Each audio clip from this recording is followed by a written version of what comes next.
3 generations of women in the Zippern family used to treat what they called blue days as something to endure.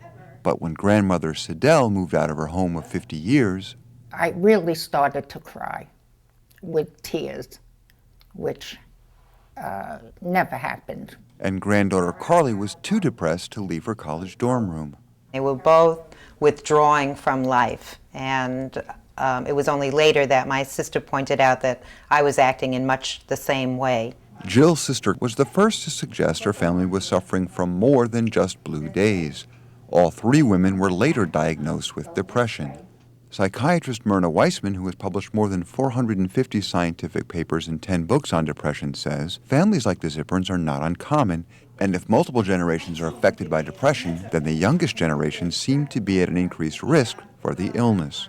If 2 generations are affected with depression, the grandparents and the parents, those grandchildren, who are still quite young, have very high rates of psychiatric problems. Over a 20-year period, Weissman and her colleagues followed 47 grandparents, their children, and grandchildren for signs of depression.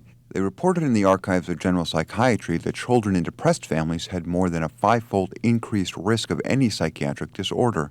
The study showed a family history was the strongest predictor, but other factors must be considered.